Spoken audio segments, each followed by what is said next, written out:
امام حسن اور امام حسین علیہم السلام کی فضیلت. اور نافع بن جبیر نے ابو ہریرہ سے یوں روایت کی ہے کہ حضرت صلی اللہ علیہ وسلم نے امام حسن علیہ السلام کو اپنی گردن پر بٹھا لیا. چونکہ نبی صلی اللہ علیہ وسلم ان سے بہت محبت کرتے تھے، اس لیے انہوں نے ان کو اپنی گردن پر بٹھایا. گردن پر کس طرح بٹھاتے ہیں کہ جب دونوں لیگز آگے کی طرف ہوتی، یعنی بچہ بالکل گردن کے پیچھے ٹک کر بیٹھا ہوتا ہے، اور بٹھانے والے کا چہرہ اور بچے کا چہرہ بالکل ایک دوسرے کے اوپر نیچے ہوتے ہیں. تو یہ نبی صلی اللہ علیہ وسلم کی امام حسن علیہ السلام سے محبت کا ایک اظہار تھا. جیسے کہ ہم نے پہلے بھی بات کی تھی کہ ہمیں آپ صلی اللہ علیہ وسلم کی ان سنتوں پر بھی عمل کرنا چاہیے اور بچوں کے ساتھ شفقت اور محبت سے پیش آنا چاہیے. بچوں کو اہمیت دینی چاہیے، ان کو اگنور نہیں کرنا چاہیے. بچوں سے معاملہ کرتے ہوئے ان کے ساتھ ہنسی مذاق بھی کر لینا چاہیے جو شریعت کی جائز حدود کے اندر ہو. کوئی بھی چیز حد سے بڑی ہوئی ہوتی ہے تو وہ خوبصورت نہیں رہتی. اور اسی طرح یہ ہے کہ بچوں کو گلے لگانا، ان کا ماتھا چومنا، ان کے سر پہ ہاتھ پھیرنا، ان کو دعائیں دینا، ان سے محبت کرنا، محبت کا اظہار کرنا، اپنی محبت کو ایکسپریس کرنا، اور پھر اللہ سبحانہ تعالیٰ سے دعا کرنا کہ اللہ تعالیٰ بھی ان سے محبت کرے. کیونکہ اللہ سبحانہ تعالیٰ جس سے محبت کرتا ہے پھر اس کے لیے خیر و بھلائی کے دروازے کھل جاتے ہیں. پھر اسی طرح صرف چھوٹے بچوں سے محبت نہیں بلکہ بڑے بچوں سے بھی، حتیٰ کہ بچوں کی شادی بھی ہو جائے تو بھی ان کے ساتھ محبت کا اظہار کرنا چاہیے. جیسے نبی صلی اللہ علیہ وسلم حضرت فاطمہ رضی اللہ تعالی عنہا کے گھر آنے پر ان کے لیے کھڑے ہو جاتے، ان کا ماتھا چومتے اور ان کو اپنی جگہ پر بٹھایا کرتے تھے. تو آئیے پہلی حدیث دیکھتے ہیں. جب میں حدیث پڑھوں عربی کی تو آپ کی نگاہیں حدیث پر ہونی چاہیے. آپ سب کے ہاتھ میں قلم ہے؟ علم بالقلم، قلم کے بغیر علم نہیں. تو سب میک شور کریں کہ ان کے ہاتھوں میں قلم ہو، پین ہو. اگر بیگ میں ہے تو نکال لیجئے.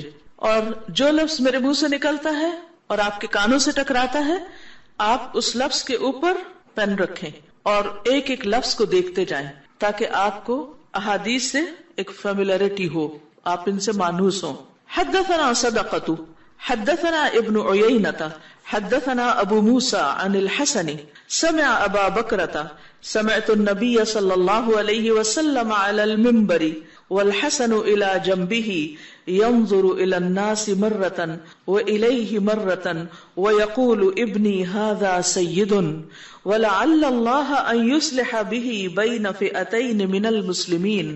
امام بخاری اپنے استاد صدقہ سے روایت کرتے ہیں. ان کا نام ہے صدقہ بن الفضل، ان کی کنیت ہے ابو الفضل المروزی. ان کا ذکر پیچھے بھی گزر چکا ہے. اور صدقہ ابن عیینہ سے روایت کرتے ہیں. ابن عیینہ ابو موسیٰ سے، وہ الحسن سے. وہ کہتے ہیں کہ سمع ابا بکرۃ، انہوں نے سنا ابو بکرہ سے. یہ ابو بکر نہیں ہے، ایک اور صحابی ہیں ابو بکرہ. ابو بکرہ کہتے ہیں سمعت النبی صلی اللہ علیہ وسلم علی المنبر، میں نے رسول اللہ صلی اللہ علیہ وسلم کو ممبر پر فرماتے ہوئے سنا. ممبر کہاں رکھا ہوا تھا؟ مسجد نبوی میں. اور مسجد نبوی ایک پبلک پلیس تھی، یعنی سب لوگوں کے سامنے. والحسن الی جنبہ، اور حسن آپ کے پہلو میں تھے. ینظر الی الناس مرۃ، آپ لوگوں کی طرف ایک بار دیکھتے، والیہ مرۃ، اور ایک بار حضرت حسن کی طرف دیکھتے، یعنی کبھی ان کو دیکھتے کبھی لوگوں کو دیکھتے، حالانکہ آپ لوگوں سے بات کر رہے تھے. ویقول، اور آپ فرما رہے تھے ابنی ھذا سید، میرا یہ بیٹا سردار ہوگا. ولعل اللہ، اور شاید اللہ سبحانہ تعالی، ان یصلح بہ، کہ اس کے ذریعے صلح کروا دے، بین فئتین من المسلمین، مسلمانوں کے دو گروہوں کے درمیان جن کے درمیان باہم اختلاف ہوگا، ان کے درمیان اللہ تعالیٰ میرے اس بیٹے کے ذریعے صلح کروا دے گا. اور ہم دیکھتے ہیں کہ رسول اللہ صلی اللہ علیہ وسلم کی یہ پیشن گوئی سچ ثابت ہوئی. اس سلسلے کی مزید وضاحت صحیح بخاری سے ہی ہمیں ملتی ہے. ابو موسیٰ اسرائیل بن موسیٰ کہتے ہیں میں نے حسن بصری سے سنا، انہوں نے فرمایا کہ اللہ کی قسم، جب حسن بن علی معاویہ رضی اللہ عنہ کے مقابلے میں پہاڑوں جیسا لشکر لے کر آئے تو عمرو بن العاص نے کہا میں ایسے لشکروں کو دیکھ رہا ہوں جو اس وقت تک واپس نہیں جائیں گے جب تک وہ اپنے مخالفین کو قتل نہ کر دیں. تو معاویہ رضی اللہ عنہ جو عمرو سے بہتر تھے، انہوں نے عمرو بن العاص سے کہا اے عمرو، اگر انہوں نے ان کو اور انہوں نے ان کو قتل کر دیا، یعنی مسلمانوں کے درمیان اگر آپس میں جنگ ہو گئی تو لوگوں کے امور کی نگرانی کون کرے گا؟ ان کی عورتوں کی کفالت کون کرے گا؟ ان کے بچوں اور بوڑھوں کی حفاظت کون کرے گا؟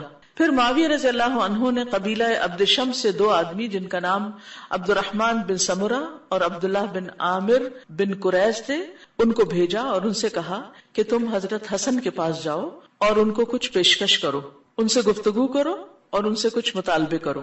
تو وہ دونوں حضرت حسن کے پاس گئے، ان سے گفتگو کی اور انہیں صلح کی پیشکش کی کہ ہم جنگ نہیں کرتے بلکہ صلح کر لیتے ہیں۔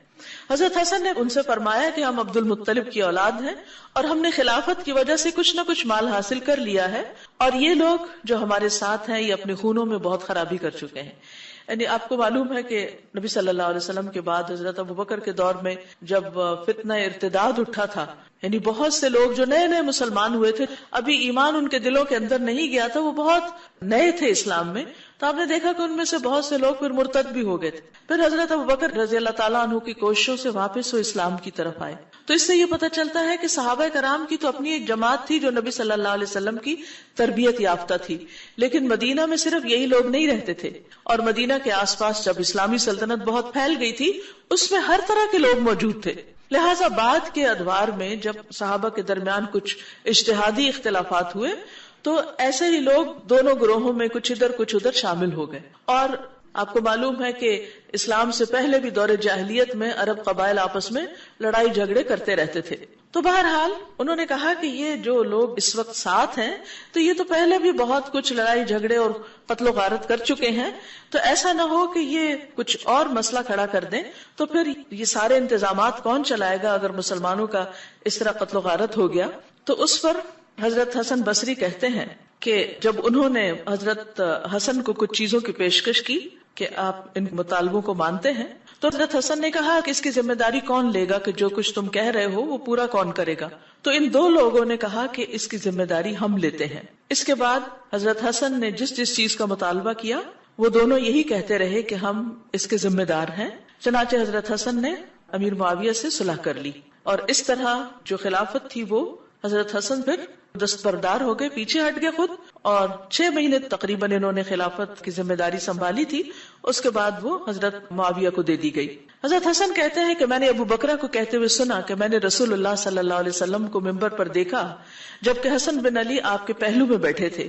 آپ کبھی لوگوں کی طرف دیکھتے اور کبھی ان کی طرف متوجہ ہو جاتے اور فرماتے میرا یہ بیٹا سید ہے اور امید ہے کہ اللہ اس کے ذریعے مسلمانوں کی 2 بڑی جماعتوں کے درمیان صلح کروا دے گا۔ اور حضرت حسن رضی اللہ عنہ کو یہ بہت بڑا کریڈٹ جاتا ہے کہ انہوں نے مسلمانوں کو ایک بہت بڑی جنگ سے بچا لیا اور خود اپنا عہدہ چھوڑ دیا۔ آپ دیکھیے کہ معمولی بات نہیں ہوتی کہ ایک شخص کو خلافت مل بھی جائے اور ایک شخص کو امیر بنا لیا جائے اور پھر اس کے بعد وہ خود ایک فتنے سے بچنے کے لیے اس سے دستبردار ہو جائے۔ تو بہرحال یہ حضرت حسن کی خوبی ہے۔ اگلی حدیث 90 حدثنا مسدد حدثنا المعتمر قال سمعت ابي قال حدثنا ابو عثمان عن اسامة بن زيد رضي الله عنهما عن النبي صلى الله عليه وسلم انه كان يأخذه والحسن ويقول اللهم اني احبهما فاحبهما او كما قال۔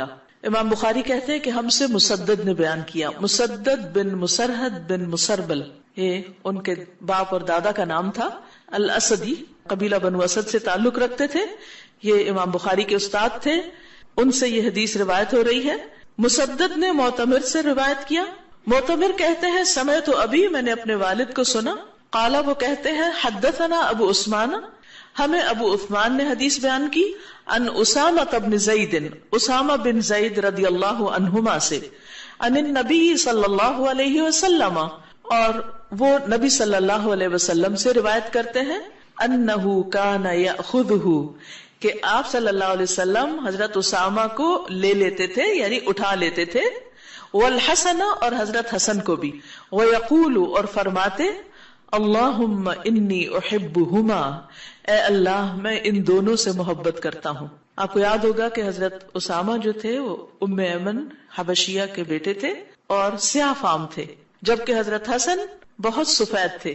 آپ صلی اللہ علیہ وسلم جب مسجد میں بیٹھتے تو بعض اوقات حضرت اسامہ کو اپنے ایک طرف بٹھاتے، ایک ٹانگ پر، اور دوسری پر حضرت حسن کو، اور دونوں کو اکٹھے گود لیتے تھے اور کیا فرماتے کہ اے اللہ میں ان دونوں سے محبت کرتا ہوں۔ ایک آپ کی بیٹی کے بیٹے ہیں اور ایک آپ کے آزاد کردہ غلام حضرت زید کے بیٹے ہیں، لیکن دونوں کو ایکولی اٹینشن دے رہے ہیں اور دونوں سے محبت کر رہے ہیں اور ان کے لیے دعا کر رہے ہیں کہ اے اللہ میں ان دونوں سے محبت کرتا ہوں، فَأَحِبَّهُمَا، اے اللہ تو بھی ان دونوں سے محبت فرما، او کما قال، یا اسی طرح کے الفاظ کہتے۔ ایک اور روایت میں آتا ہے کہ یا اللہ حسن سے محبت کر، اور جو کوئی حسن سے محبت رکھے اس سے بھی محبت کر، یعنی جو شخص حضرت حسن سے محبت کرتا ہے تو اس سے بھی محبت کر۔ تو اس کا مطلب یہ کہ اگر ہم حضرت حسن سے محبت رکھتے ہیں تو ہمارے لیے بھی رسول اللہ صلی اللہ علیہ وسلم کی یہ دعا ہے۔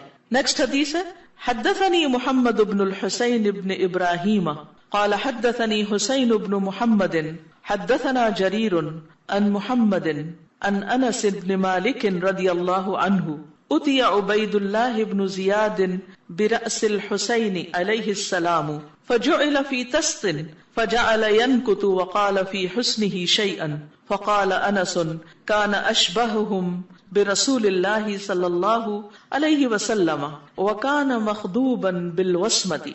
امام بخاری کہتے ہیں کہ ہم سے محمد بن الحسین نے حدیث بیان کی، محمد بن الحسین بن ابراہیم، قال حدثني حسین بن محمد، وہ کہتے ہیں کہ ہم سے حسین بن محمد نے حدیث بیان کی۔ حسین کہتے ہیں حدثنا جریر، ہم سے جریر نے حدیث بیان کی۔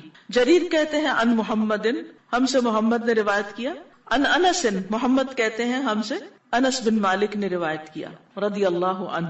اتی عبید اللہ بن زیاد، لایا گیا عبید اللہ بن زیاد کے پاس، برأس الحسین، حضرت حسین کا سر علیہ السلام، فجعل فی طست، تو اسے ایک طست یا تھال میں رکھا گیا۔ یہ واقعہ کربلا کے بعد کی بات ہے، جب آپ کو شہید کر دیا گیا مظلومانہ طور پر، تو آپ کا سر کاٹ کر عبید اللہ بن زیاد کے سامنے رکھا گیا، جس کے حکم پر یہ حادثہ پیش آیا تھا۔ فجعل ينكت، تو وہ آپ کے سر کے اوپر لکڑی مارنے لگا۔ وقال فی حسنہ شیئا، اور آپ کے حسن کے بارے میں کچھ کہنے لگا، کیونکہ حضرت حسین رضی اللہ عنہ بھی بہت حسین انسان تھے۔ فقال انس، تو انس کہتے ہیں کان اشبہہم برسول اللہ صلی اللہ علیہ وسلم، کہ امام حسین رسول اللہ صلی اللہ علیہ وسلم سے بہت زیادہ مشابہ تھے، ان کی شکل نبی صلی اللہ علیہ وسلم سے بہت ملتی تھی، امام حسن کی بھی ملتی تھی۔ کہا جاتا ہے کہ ایک کے جسم کا اوپر والا حصہ آپ سے زیادہ ملتا تھا اور دوسرے کا نیچے والا حصہ زیادہ ملتا تھا۔ وَكَانَ مَخْضُوبًا بِالْوَسْمَةِ، اور آپ نے وسمہ بوٹی کا خضاب لگایا ہوا تھا، یعنی جس وقت آپ کا سر پشت میں رکھا گیا تو آپ کے بال رنگے ہوئے تھے۔ اور یہ بھی روایت میں آتا ہے کہ عبید اللہ بن زیاد کہتا ہے کہ میں نے ان سے زیادہ حسین انسان کوئی نہیں دیکھا، اور جس مقام پر نبی صلی اللہ علیہ وسلم حضرت حسین کو بوسہ دیا کرتے تھے، وہ بدبخت اسی جگہ پر ان کو لکڑی سے ٹھوکر لگا رہا تھا۔ اس حدیث سے یہ بھی پتہ چلتا ہے کہ حضرت حسین رضی اللہ عنہ کس طرح اپنے آپ کو ویل مینٹین رکھتے تھے اور کس طرح جسمانی صحت اور ان چیزوں کا بھی خیال رکھتے تھے، کہ جس وقت ان کی شہادت ہوئی ہے 61 ہجری میں، تو اس وقت ان کی عمر کافی تھی، لیکن اس کے باوجود وہ بہت حسین اور خوبصورت نظر آ رہے تھے۔ حدثنا حجاج بن المنہال حدثنا شعبہ قال اخبرنی عدی قال سمعت البراء رضی اللہ عنہ قال رأيت النبي صلی اللہ علیہ وسلم والحسن على عاتقه يقول اللهم انی احبه فاحبه۔ امام بخاری کہتے ہیں کہ ہم سے حجاج بن منہال نے حدیث روایت کی، ان کی کنیت ہے ابو محمد۔ امام بخاری کے استادوں کے بارے میں تھوڑا تھوڑا میں انشاءاللہ ذکر کرتی رہوں گی، ابھی فی الحال ان کی کنیت اور ان کی نسبت کے اوپر آپ توجہ رکھیے، اور جہاں یہ نام آئے یعنی سب سے پہلا نام، تو اس نام کے شروع میں کنیت لکھ لیجئے اور اس کے آگے سلیش ڈال کر ان کی نسبت لکھ لیجئے۔ حجاج ابن منہال ابو محمد ان کی کنیت ہے، اور البصری یعنی بصرہ کے رہنے والے تھے۔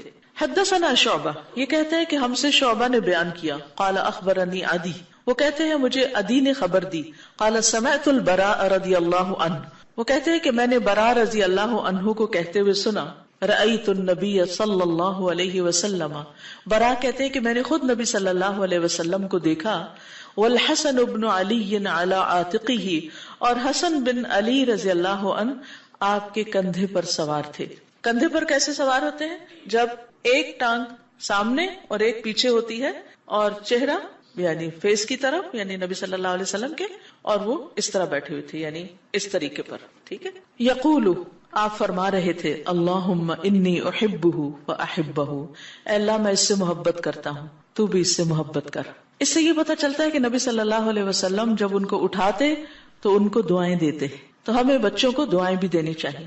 عام طور پر ہمارے ہاں یہ کانسیپٹ ہے کہ دعائیں صرف بڑے بوڑھے دیتے ہیں، یہ ہمارے معاشرے میں کلچر میں ایسا ہی ہوتا ہے۔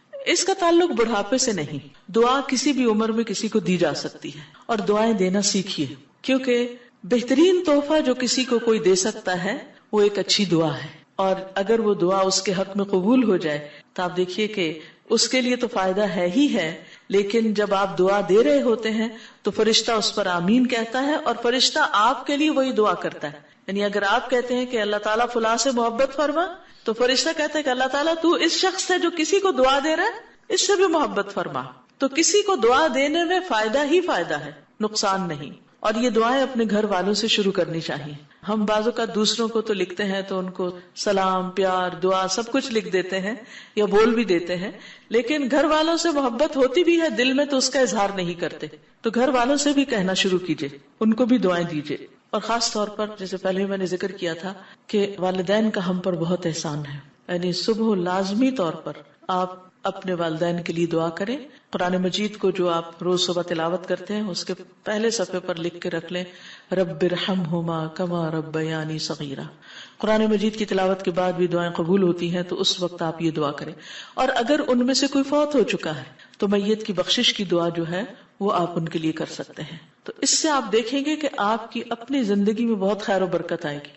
جب آپ اپنے والدین کے لیے محسن ہوتے ہیں، ان کے لیے خیر خواہ ہوتے ہیں، ان کے لیے دعائیں کرتے ہیں، اور خصوصاً جب وہ فوت ہو جائیں تو پھر تو ہم ان کے احسانات کا بدلہ کسی اور شکل میں نہیں دے سکتے سوائے اس کے کہ ہم ان کے لیے دعا کریں۔ تو اس کو اپنا معمول بنا لیں۔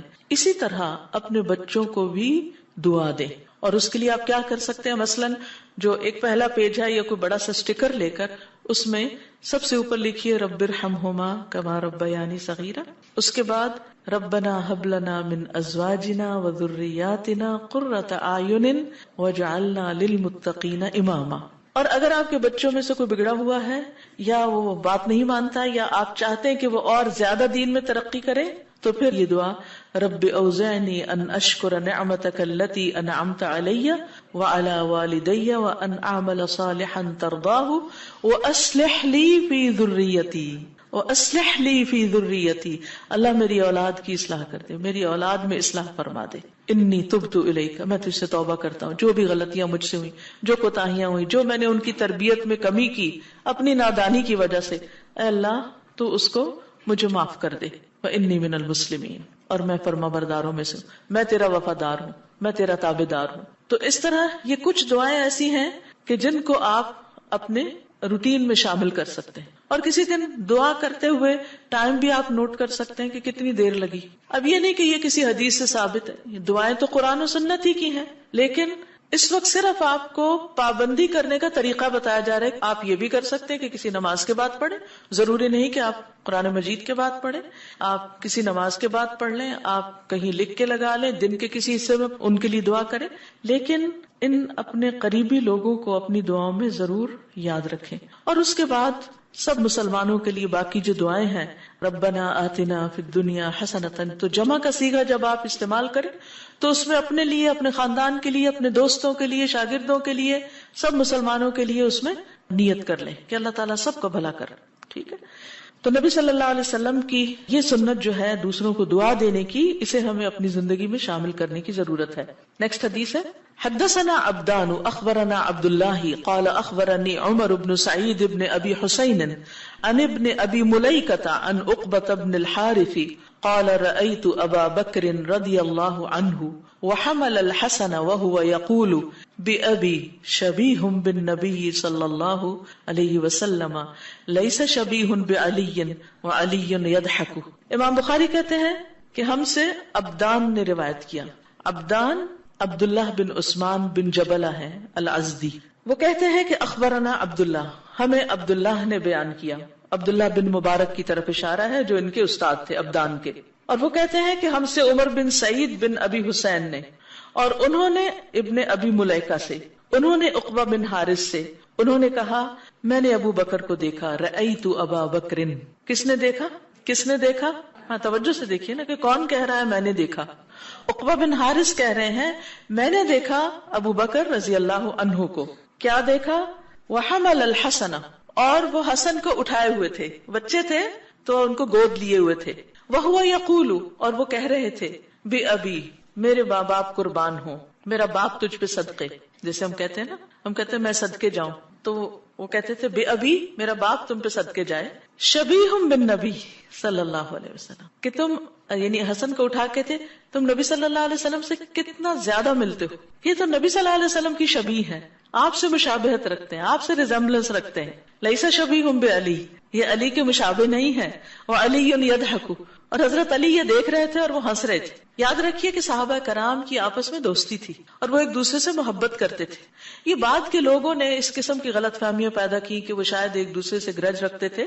ٹھیک ہے، ان کے درمیان اجتہادی اختلافات ہوئے اور بعض اوقات شدید اختلاف بھی ہوئے، لیکن اس کے باوجود ان کے دل آپس میں ملے ہوئے تھے. اور یہاں پر حضرت ابو بکر جب یہ کہہ رہے ہیں کہ یہ اپنے نانا سے ملتے ہیں تو حضرت علی ہنستے ہیں، خوش ہوتے ہیں اس پر، کیونکہ حضرت علی کو بھی حضور صلی اللہ علیہ وسلم سے محبت ہے اور وہ اس کو مائنڈ نہیں کرتے، برا نہیں مناتے. اسی طرح اگر آپ کا کوئی بچہ آپ سے نہیں مشابہت رکھتا، آپ کے پیرنٹس یا کسی نانی دادی سے یا پھپھی یا چچا سے رکھتا ہے اور کوئی آ کے یہ کہتا ہے تو اس کو دل پہ نہ لے کہ اچھا بچہ تو میرا ہے اور ملتا کسی اور سے ہے. نہیں، ایسی چیزیں انجوائے کرنے کی ہوتی ہیں اور یہ ہلکی لائٹ قسم کی گفتگو ہوتی ہے ایک دوسرے کے ساتھ اپنے تعلق کو ظاہر کرنے کے لیے اور محبتوں کے انڈائریکٹ اظہار کے لیے.